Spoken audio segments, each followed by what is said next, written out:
Hi Guy, today we're going to have a look at the DivMMC for the ZX Spectrum, which in basic terms is an SD card reader.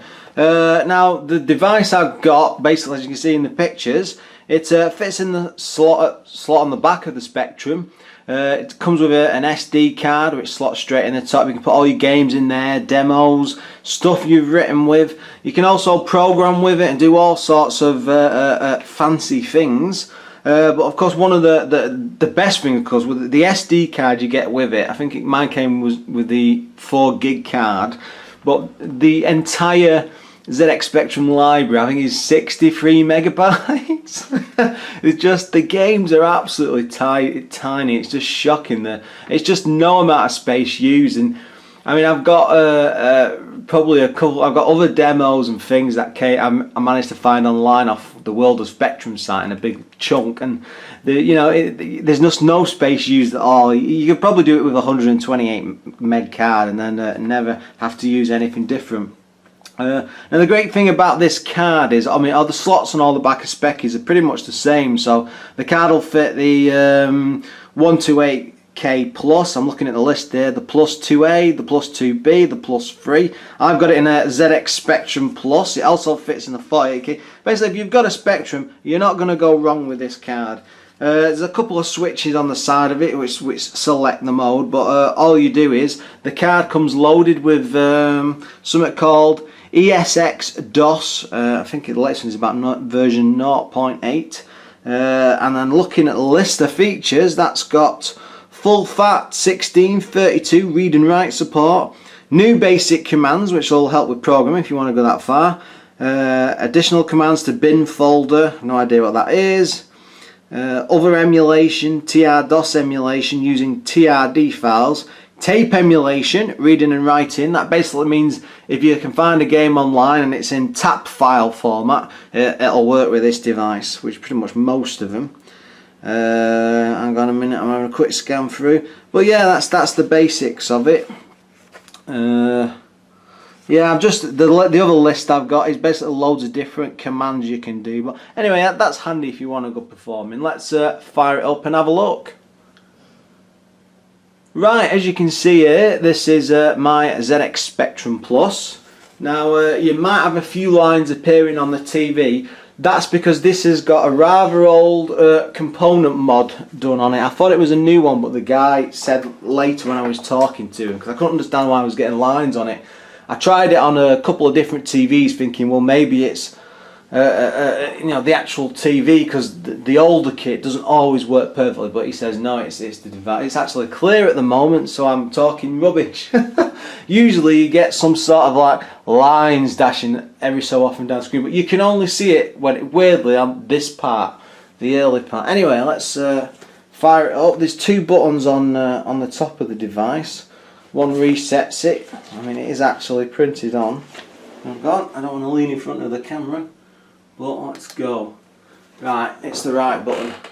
They do have little LEDs on it also, it's quite neat. Basically, you press the button, it loads the menu, and as you can see there, that's my file structure. That's what I've done so far. Big file, that's every Spectrum game ever released. I just stuck them in one folder.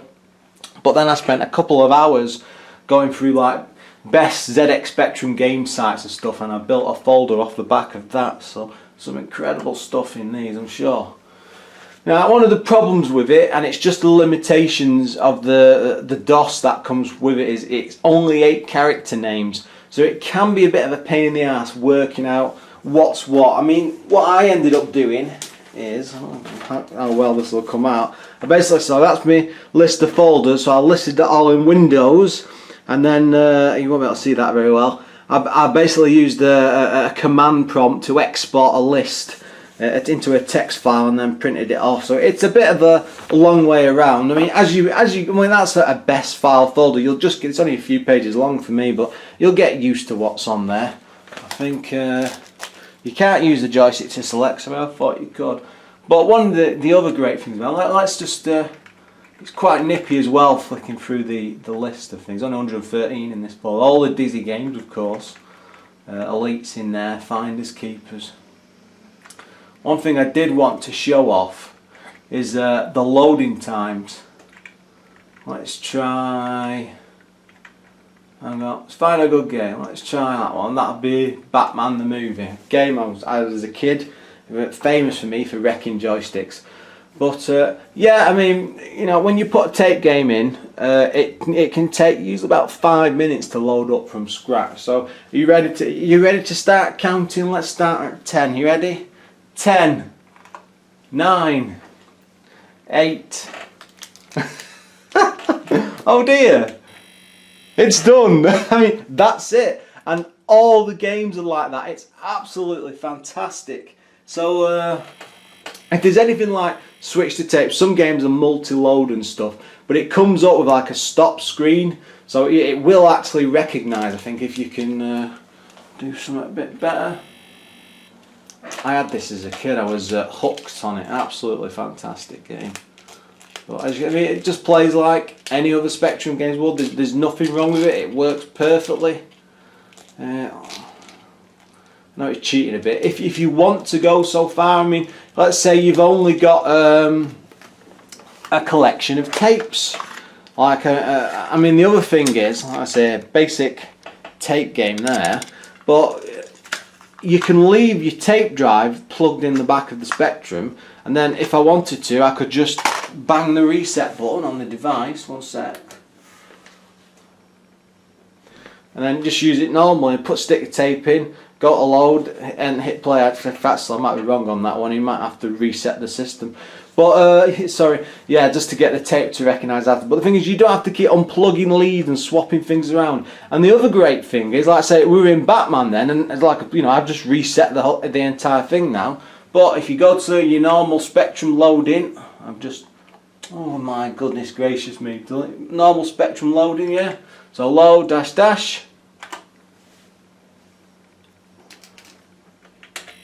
It remembers the last game you've loaded. There's also, I can't remember what the key press is, but you can take a snapshot. So if you're anywhere in the game, you take a snapshot, you go back to, you can come back to it later and load it. It's a very, very handy device, and it's absolutely awesome what you can do with it. Let's just have a quick look at another game, see if Chase HK not played it yet, but I usually get some great Spectrum reviews.